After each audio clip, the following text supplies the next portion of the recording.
இதோ உங்களை தேடி முதன்முறையாக வசீகரமான தொழில்நுட்பம் மற்றும் அதிவேகமான செயல்திறனுடன் UFX மொபைல்ஸ். மெல்லிய தோற்றத்துடன் முற்றிலும் சிறப்பாக எல்லோருக்கும் எளிதாக UFX மொபைல்ஸ். உங்கள் நவீன தலைமுறைக்கான mobile UFX mobiles. Make your move. For the very first time coming your way is an irresistible combination of speed, style and technology. UFX mobiles, exceptionally sleek, totally advanced, and now the phone that everyone can afford to touch. Your next generation mobile. UFX mobiles, make your move.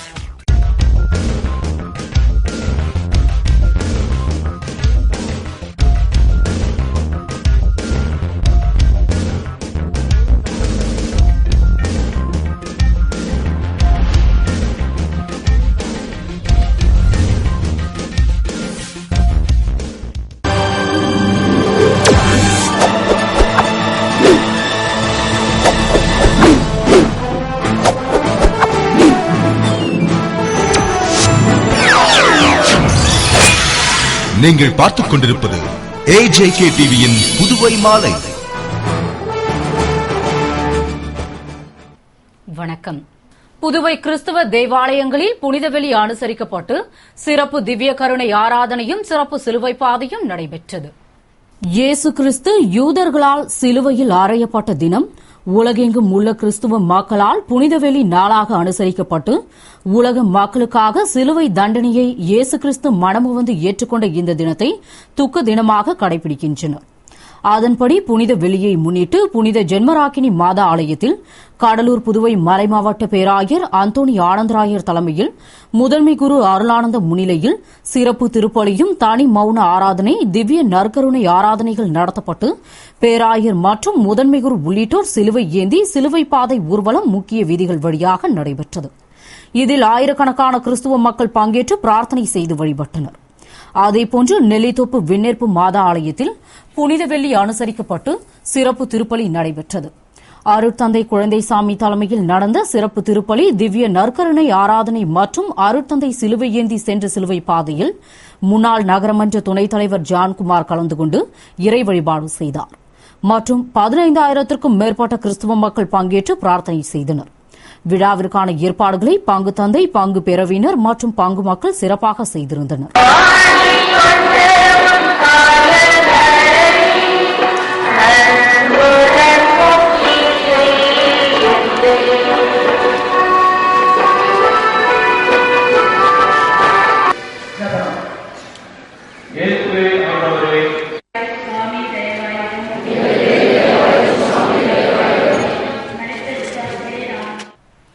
வீட்டு உபயோக case சிலிண்டர்களை வர்த்தக பயன்பாட்டிற்கு பயன்படுத்தினால் கடும் நடவடிக்கை எடுக்கப்படும் என்று குடிமைப்பொருள் வழங்கல் துறை எச்சரிக்கை விடுத்துள்ளது. புதுவையில் சமீப காலமாக சிலிண்டர் தட்டுப்பாடு அதிகரித்து மக்கள் அவதிப்பட்டு வருகின்றனர். மேலும் கள்ளச்சந்தையில் கேஸ் சிலிண்டர் விற்கப்படுவதாகவும் மக்கள் தொகைக்கேற்ப கேஸ் ஏஜென்சிகளின் எண்ணிக்கை இல்லை என்று புகார் எழுந்ததால் குடிமைப்பொருள் வழங்கல் துறை இயக்குநர் பிரியதர்ஷினி உத்தரவின்படி அதிகாரிகள் கேஸ் ஏஜென்சியில் அதிரடி சோதனை நடத்தியதில் சட்டவிரோதமாக சமையல் கேஸ் சிலிண்டர் பயன்பட்டு வருவது தெரியவந்ததை அடுத்து அதிகாரிகள் புதுவையில் உள்ள அனைத்து கேஸ் ஏஜென்சி மற்றும் குடோனில் சோதனை நடத்தப்படும் என்றும் வீட்டு உபயோக சிலிண்டர்களை வர்த்தக பயன்பாட்டிற்கு பயன்படுத்தினால் சிலிண்டர்களை பறிமுதல் செய்வதோடு கடுமையான நடவடிக்கை எடுக்கப்படும் என்றும் தெரிவித்துள்ளனர். பன்றிக் காய்ச்சல் பற்றிய பயத்தை மக்கள் தவிர்த்துவிட வேண்டும். இந்நோய் வர அதிக வாய்ப்பில்லை என்றாலும் இதற்கான ஏற்பாடுகள் தயார் நிலையில் உள்ளது என்று நலவழித்துறை இயக்குநர் ராமன் தெரிவித்துள்ளார்.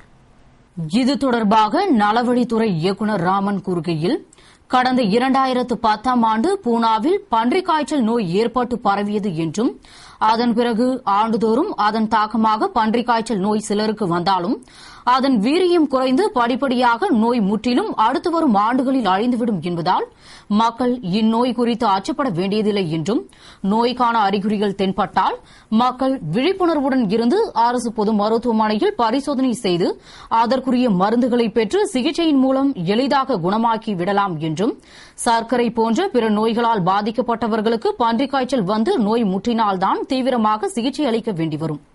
அதற்காக வார்டுகள் தயார் நிலையில் உள்ளதாகவும் மற்றவர்கள் பயம் கொள்ள வேண்டாம் என்ற அவர், மேலும் அம்மை போன்ற நோய் வந்தால் எப்படி சுகாதாரமாக சுத்தத்துடன் இருப்போமோ அதேபோன்று இந்நோய் இருந்தால் சுத்தமாக சுகாதாரமாக இருந்தாலே நோயை ஒழித்துவிடலாம்.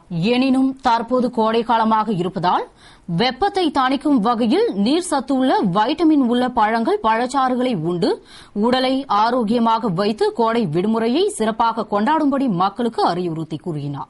பிளஸ் இந்த வைரல் ஃபீவர் வரும்போ என்ன ப்ரிகாஷன் எடுக்கலாம் கேட்டா, என்ன இருமும்போது ஒரு சிம்பிள் எட்டிக்வேட், சிம்பிள் மேனர்ஸ் என்னன்னா, ஒரு கர்ச்சீஃப் வாய் முன்னால வைக்கணும், மூக்கு சின்னமும் கர்ச்சீஃப்ல பண்ணணும், அது ரோட்ல போடக்கூடாது, வேற தொடக்கக்கூடாது, டேபிளுக்கு துணிமணிக்கு தொடக்கூடாது, ஒரு சின்ன கர்ச்சீஃப்ல கிளீனா அடுப்பு ஒரு ப்ரிவென்ஷன் ஆஃப் மவுத்துக்கு முன்னால வச்சுட்டா நிறைய பேருக்கு ஸ்ப்ரெட் ஆகாது. சிம்பிள் டெக்னிக், அவ்வளவுதான்.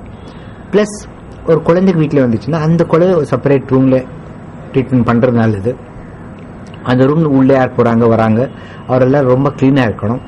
உள்ளே போகும்போது கை வாஷ் பண்ணி சாதாரண சோப், நல்லா கார்பாலிக் சோப்னு சொல்லுவாங்க, சன்லைட் சோப், அந்த மாதிரி சோப்பு கை வாஷ் பண்ணிட்டு வெளியில் வரும்போது கை வாஷ் பண்ணிக்கணும். அந்த வீட்டுக்குள்ள எல்லாரும் போகும்போது சுத்தமாக காலையில கழுவிட்டு போகணும். அது மாதிரி ஜெனரல் நம்ம பல காலத்துல இந்த அம்மா போட்ட ஸ்மால் பாக்ஸ் போட்ட எப்படி சுத்தமா வீட்டில் சுத்தமா எல்லாம் வச்சுக்கிறாங்க, அந்த மாதிரி சுத்தமா எல்லாம் வச்சுக்கணும். வேற ஒன்றும் ரொம்ப சிவியரா ஸ்பெஷல் ட்ரீட்மெண்ட் அட்மிட் பண்ணணும், ஐசியூ அட்மிட் அந்த மாதிரி ஒன்றும் தேவைப்படாது. You can isolate a person is very good. If the patient is very sick, the doctor will decide to be admitted. அப்புறம் ஜெனரலி சம்மர்ல வந்துட்டு நம்ம ஹைட்ரேஷன், உடம்புல தேவைப்பட்ட அளவுக்கு நீர் சக்தி இருக்கணும். அதனால நிறைய ஃப்ளூயிட்ஸ், அப்புறம் இந்த வைட்டமின் சி இருக்கிற juices, lemon juice, orange juice, சாத்துக்குடி ஜூஸ், இதில் நிறைய சாப்பிடணும். ஸோ அந்த மாதிரி இருந்தால் அது ஒரு ப்ரொடெக்ஷன் இருக்கும், பிளஸ் டீஹைட்ரேஷன் இல்லாமல் இருக்கும். இதோட வேக்சின் இப்போதைக்கு அவசியம் வரல. If necessary will buy, but it has got its own drawbacks. தேவைப்பட்ட மட்டும் ஸ்டார்ட் பண்ணலாம். பயப்படுறதுக்கு அளவுக்கு ஜனங்கள் பயப்படுறவர்கள் if necessary will decide and give it, will supply it. தங்க நகை வியாபாரிகளின் பிரச்சினையில் மத்திய இணையமைச்சர் நாராயணசாமி தலையிட்டு சுமூக தீர்வு காண வேண்டும் என்று புதுவை வர்த்தக சபை வேண்டுகோள் விடுத்துள்ளது. இது தொடர்பாக வர்த்தக சபை தலைவர் செண்பகராஜன் கூறுகையில், மத்திய அரசு 2012-2013 ஆண்டிற்கான வரவு செலவு நிதிநிலை அறிக்கையில் தங்க ஆபரணத்திற்கு கலால் மற்றும் சுங்கவரிகள் விதித்துள்ளதை ரத்து செய்ய வலியுறுத்தி நாடு முழுவதும் நகை கடைகளின் போராட்டம் நடந்து வருவதாகவும், புதிய கலால் மற்றும் சுங்கவரி விதிப்பால் தங்க நகை தயாரிப்பாளர்கள், விற்பனையாளர்கள், உபயோகிப்போர் என பொதுமக்கள் பெரிதும் பாதிப்படைவார்கள் என்பதில் ஐயமில்லை என்றும், எனவே பிரதமர் அலுவலக இணையமைச்சர் நாராயணசாமி மத்திய நிதியமைச்சர் பிரணாப் முகர்ஜி அவர்களிடம் இந்த பிரச்சினையை எடுத்துக் கூறி ஒரு சுமூக தீர்வு காண வேண்டும் என்று வர்த்தக சபையின் சார்பாக கேட்டுக் கொண்டதாகவும், மேலும் புதுவையில் உள்ள அனைத்து நகைக்கடை அதிபர்கள் நடத்தும் இந்த அறப்போராட்டத்திற்கு வர்த்தக சபை தனது நல்ல ஆதரவினை தெரிவித்துக் கொள்வதோடு மக்களின் நலன் கருதி நகைக்கடை அதிபர்கள் எடுக்கும் எல்லா முடிவுகளும் வெற்றி பெற வாழ்த்துவதாக கூறினார். கர்நாடகாவில் நடைபெற்ற பெத்தாங் மற்றும் கோல்ஸ் போட்டியில் பங்கேற்று வெற்றி பெற்ற புதுவை மாணவர்கள் அமைச்சர் பன்னீர்செல்வத்தை சந்தித்து வாழ்த்து பெற்றனர். கர்நாடகாவில் நடந்த அகில இந்திய அளவிலான பெத்தாங் மற்றும் கோல்ஸ் போட்டியில் ஜூனியர், சப் ஜூனியர் பிரிவில் புதுவை பெத்தாங் சங்கம் மாணவர்கள் பங்கேற்று முதலிடம் பிடித்து வெற்றி பெற்று புதுவை திரும்பினர். அவர்கள் உள்ளாட்சித்துறை அமைச்சர் பன்னீர்செல்வத்தை நேரில் சந்தித்து வாழ்த்து பெற்றனர். அவர்களுக்கு அமைச்சர் தமது பாராட்டினையும் வாழ்த்தினையும் தெரிவித்தார். புதுவை உழவர்கரை தொகுதி அரும்பார்த்தபுரம் திருக்குறளார் நகரில் உள்ள ஸ்ரீ சுந்தர விநாயகர் ஆலயத்தில் கும்பாபிஷேக பணிகள் நடந்து வருகிறது. இந்நிலையில் இந்த அறநிலையத்துறை சார்பில் 1,25,000 ரூபாய்க்கான காசோலையை கும்பாபிஷேக திருப்பணிக்காக உள்ளாட்சித்துறை அமைச்சர் பன்னீர்செல்வம் ஆலய நிர்வாகிகளிடம் வழங்கினார். தனியார் தொண்டு நிறுவனங்களுக்கு வரும் அயல்நாட்டு நிதியை அரசே பெற்று தந்து கண்காணிக்க வேண்டும் என்று சமூக ஆர்வலர்களும் பொதுமக்களும் கோரிக்கை விடுத்துள்ளனர். புதுவையில் அயல்நாட்டு நிதியினை பெற்று சமூக தொண்டு புரியும் தொண்டு நிறுவனங்கள் ஏராளமாக உள்ளன. இந்நிலையில் நெதர்லாந்தைச் சேர்ந்த மாணவிகள் தங்களுக்கு இந்திய கலாச்சாரம், பண்பாட்டை பற்றி கற்றுத்தருவதாக கூறி பணத்தை பெற்று என்ஜிஓ ஏமாற்றிவிட்டதாக SSP ஸ்ரீகாந்திடம் புகார் அளித்தனர். மேலும் தங்களை பாதுகாப்பாக தங்கள் நாட்டிற்கு அனுப்பும்படி கோரிக்கை விடுத்துள்ளனர். இதுகுறித்து அந்த தொண்டு நிறுவனத்திடம் போலீசார் விசாரணை நடத்தி வருகின்றனர். இதுபோன்ற முறைகேடுகள் நடக்காமல் இருக்க அயல் நாட்டில் இருந்து பெறப்படும் நிதியினை அரசை பொறுப்பேற்று பெற்றுக் கொண்டு அதனை தொண்டு நிறுவனங்களுக்கு அளித்தால் மோசடிகள் தவிர்க்கப்படும். எனவே அரசு தலையிட்டு நிதியினை பெற்று உரிய தொண்டு நிறுவனங்களுக்கு வழங்குவதோடு மட்டுமின்றி அவர்களின் செயல்பாடுகளை கண்காணிக்க வேண்டும் என்றும் இதனால் குற்றங்கள் தடுக்கப்படும் என்று பொதுமக்களும் சமூக ஆர்வலர்களும் கோரிக்கை விடுத்துள்ளனர். புதுவை பூரணாங்குப்பம் புதுக்குப்பம் கடற்பகுதியில் இளைஞர்களால் பாதுகாக்கப்பட்ட ஆமை முட்டைகள் குஞ்சு பொரித்ததை அடுத்து வனத்துறையினர் பாதுகாப்பாக கடலில் விட்டனர். புதுவை பூரணாங்குப்பம் புதுக்குப்பம் கடற்பகுதியில் 2 மாதங்களுக்கு முன்பும் பின்னர் இருமுறையும் ஆமை முட்டைகள் கிடைத்ததால் அதனை வனத்துறையினர் உதவியோடு சமாதானபுரா இளைஞர் மன்றத்தினர் பள்ளம் தோண்டி பாதுகாப்பாக புதைத்து வைத்தனர். அதில் முதற்கட்டமாக புதைத்த முட்டைகளில் குஞ்சுகள் பொரித்தது. இதனை அடுத்து வனத்துறையினருக்கு தகவல் தெரிவிக்கப்பட்டு வன பாதுகாப்பாளர் அனில்குமார் மேற்பார்வையில் வன அலுவலர்கள் மற்றும் இளைஞர் மன்றத்தினர் ஆமை குட்டிகளை பாதுகாப்பாக கடலில் விட்டனர். அப்போது பொதுமக்கள் திரண்டிருந்து ஆமை குட்டிகளை ஆர்வமுடன் கண்டு ரசித்தனர். புதுவை மூலகுளத்தில் இரும்பு கம்பியால் அடித்து கொலை செய்யப்பட்ட வாலிபர் வழக்கில் முக்கிய குற்றவாளியான அவரது மனைவி கீதா முதலியார்பேட்டை போலீசாரால் சீர்காழியில் கைது செய்யப்பட்டார்.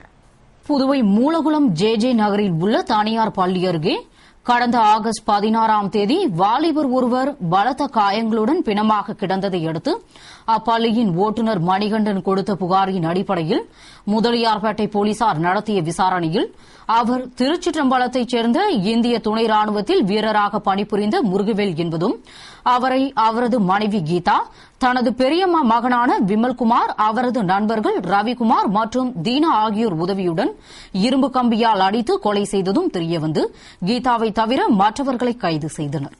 கீதா தலைமறைவானதால் வட்ட ஆய்வாளர் மாறன் தலைமையில் சிறப்பு குழு அமைக்கப்பட்டு தலைமறைவான கீதாவை தேடி வந்த நிலையில் அவர் தனது தாய் வீடான சீர்காழியை அடுத்த ஓதவந்தான்குடியில் பதுங்கியிருப்பது தெரியவந்து அவரை அங்கு சென்று கைது செய்து புதுவை அழைத்து வந்தனர்.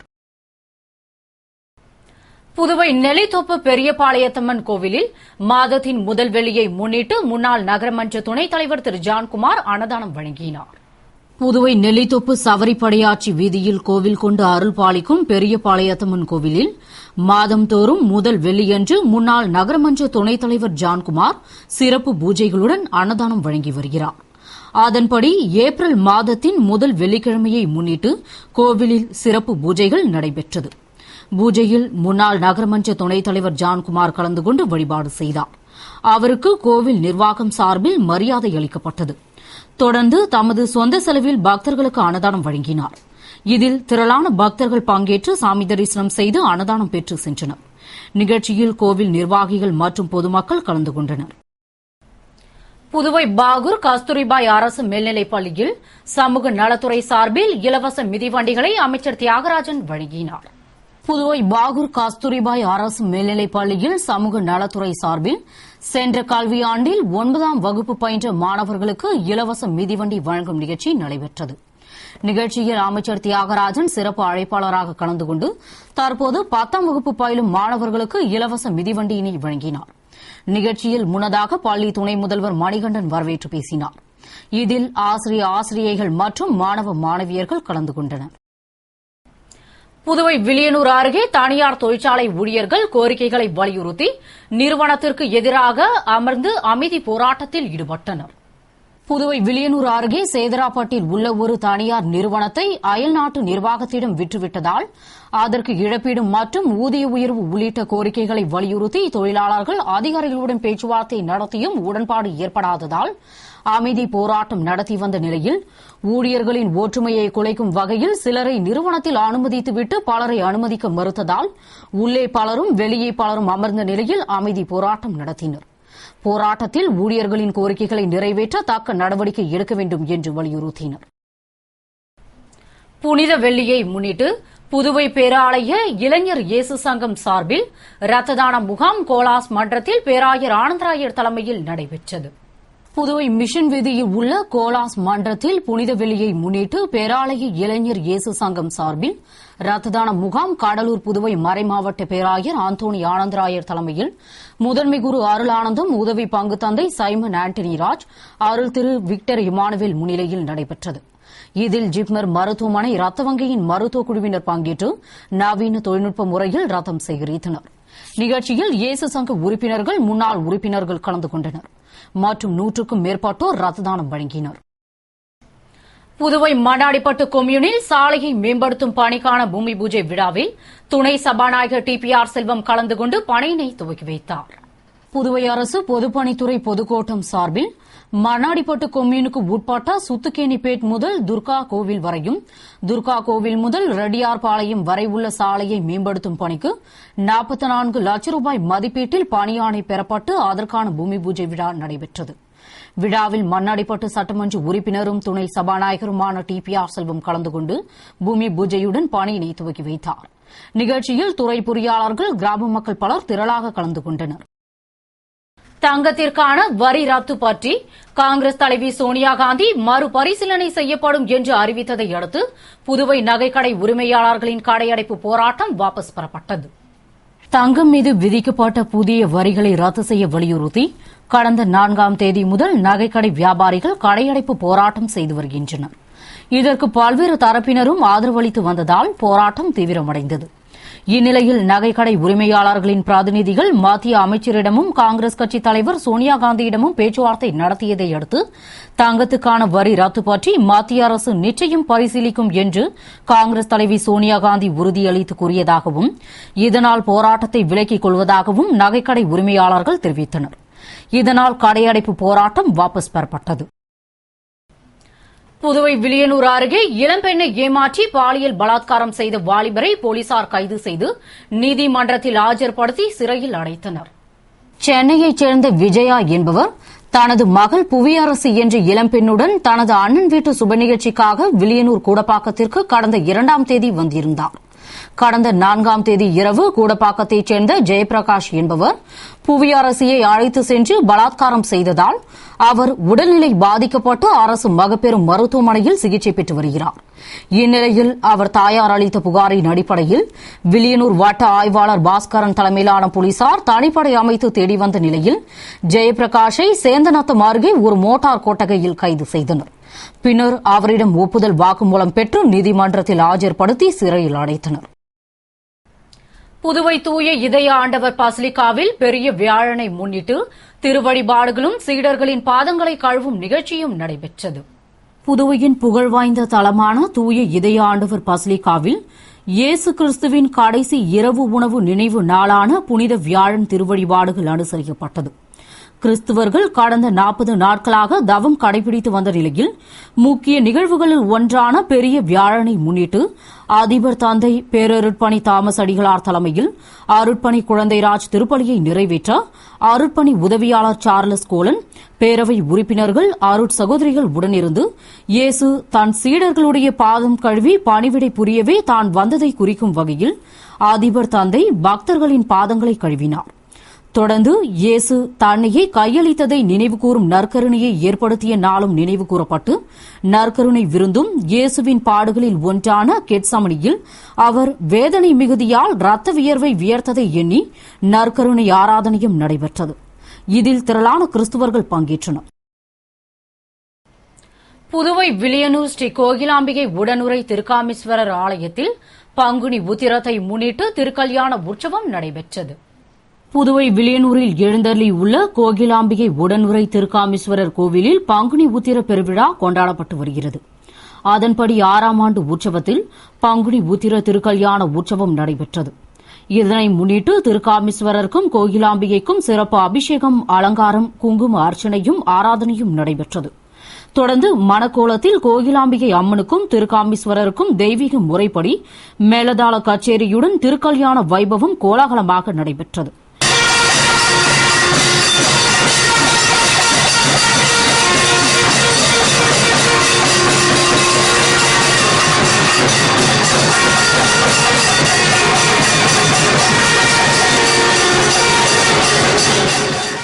விழாவில் ஏராளமான பக்தர்கள் கலந்து கொண்டு திருக்கல்யாண உற்சவத்தை கண்டு களித்தனர்.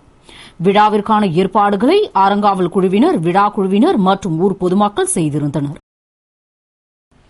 இத்துடன் செய்திகள் நிறைவடைகின்றன. வணக்கம்.